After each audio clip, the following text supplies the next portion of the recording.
कुछ नंबर्स मैं आप लोगों के सामने यहाँ पे रखने वाला हूं, फिर आपको डिसाइड करना है कि एलआईसी का मार्केट कैपिटलाइजेशन क्या हो सकता है। यानी कि एलआईसी का जो आईपीओ आने वाला है वो क्या, आईपीओ आने के बाद जब लिस्टिंग होगी एलआईसी की, तो क्या वो इंडिया की सबसे बड़ी company according to market capitalisation listed space में बन सकती है क्या।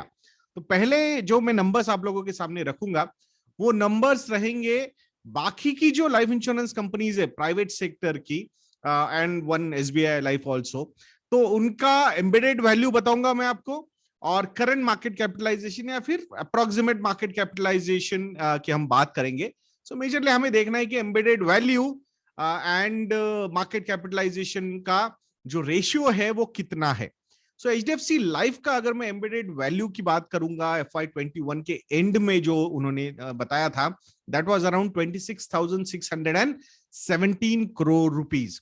So on that particular embedded value, the market capitalization यानी कि मार्केट ने जो वैल्यूएशन दिया था एचडीएफसी लाइफ को, that was around 1.4 lakh crore rupees. तो अगर यहां पे हम देखते हैं, सो मोर देन 4 टाइम्स का एम्बेडेड वैल्यू के कंपैरिजन में मार्केट कैपिटलाइजेशन एचडीएफसी लाइफ को यहां पे मिला था। अगर एसबीआई लाइफ की मैं बात करूंगा तो एसबीआई लाइफ का जो एम्बेडेड वैल्यू है FY21 में, दैट वाज 33,390 करोड़ रुपीस। यानी कि जो एचडीएफसी लाइफ के एम्बेडेड वैल्यू से ज्यादा वैल्यू इनका एसबीआई लाइफ के पास था। बट उसका मार्केट कैपिटलाइजेशन जो था वो था 1.15 लाख करोड़ रुपीस, यानी कि अराउंड 3.25 टाइम्स का वो मल्टीपल उनको ऑन एम्बेडेड वैल्यू वहां पे मिला है। अगर हम आईसीआईसीआई प्रूडेंशियल लाइफ इंश्योरेंस की बात करते हैं, so the it's embedded value was 29,106 crore rupees, और मार्केट कैपिटलाइजेशन था अप्रोक्सीमेटली 90,000 करोड़ रुपीस, यानी कि ऑलमोस्ट 3 टाइम्स।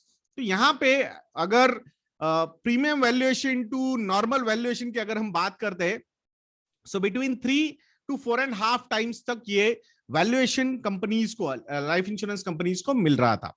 अब बात करेंगे life insurance corporation of India, LIC की अगर हम बात करते हैं, सो दीपम के जो सेक्रेटरी है उन्होंने जो एम्बेडेड वैल्यू बताई है, जो तुहिन कांता पांडे जी है, जो दीपम के सेक्रेटरी है। दीपम इज मतलब गवर्नमेंट का जो इनिशिएटिव है फॉर डिसइन्वेस्टमेंट, उसको वो हेड करते हैं। तो उन्होंने बताया कि एलआईसी का जो एम्बेडेड वैल्यू है वो है 5 लाख करोड़ प्लस।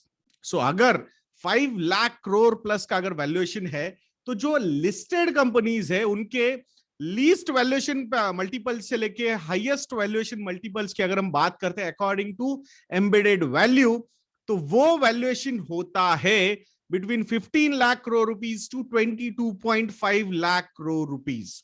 तो अगर हाईएस्ट मल्टीपल एलआईसी को मिलता है, जो कि बहुत ज्यादा अनलाइकली है, तो वो सबसे मतलब हाईएस्ट वैल्यूड, हाईली वैल्यूड वो कंपनी बन जाएगी।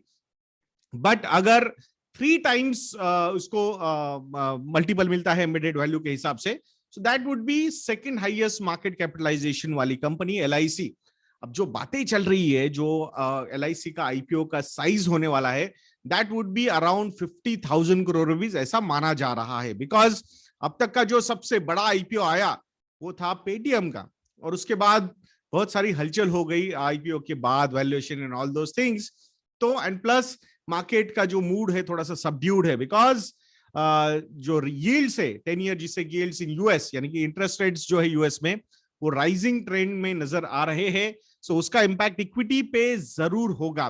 तो अब ये सारी चीजें हम देखते हैं, so definitely government do not want to take any chance. वैसे ही बहुत बड़े मार्जिन से उनका डिसइन्वेस्टमेंट का टारगेट लास्ट ईयर मिस हुआ है, so they want to compensate. So that's why they are saying कि जो पहले ऑलमोस्ट 1 लाख करोड़ रुपीस तक का आईपीओ का इशू लाने की प्लान चल रही थी पब्लिक इशू एलआईसी की, वो अभी 50,000 करोड़ रुपीस तक लाने का प्लान है। सो मुझे ऐसा लगता है कि to give benefit to the investors also, so यहां पे शायद 10 लाख करोड़ रुपए के मार्केट कैपिटलाइजेशन के साथ ये पब्लिक इशू आ सकता है। अब इससे बहुत सारी हलचल हो सकती है लाइफ इंश्योरेंस कंपनीज के वैल्यूएशंस में।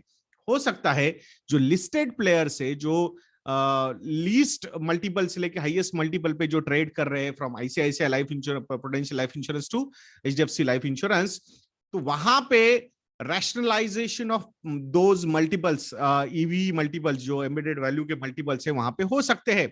या फिर दूसरी बात ये भी हो सकती है कि एलआईसी जब लिस्ट हो जाएगा तो शायद एलआईसी इनके मल्टीपल्स को, एम्बेडेड वैल्यू के मल्टीपल्स को मतलब कैच करना शुरू कर सकता है। तो टाइम ही हमें बताएगा, एंड मार्केट का मूड भी हमें देखना होगा कि कहाँ यहाँ पे क्या होता है। So interesting days are ahead because biggest IPO is coming in India's capital market. So let's see क्या होता है क्या नहीं होता है। मैं आशा करूंगा कि आपको ये वीडियो अच्छा लगा होगा, और इस वीडियो को भी मैं 5000 लाइक्स का टारगेट आप लोगों के सामने रख के जा रहा हूं।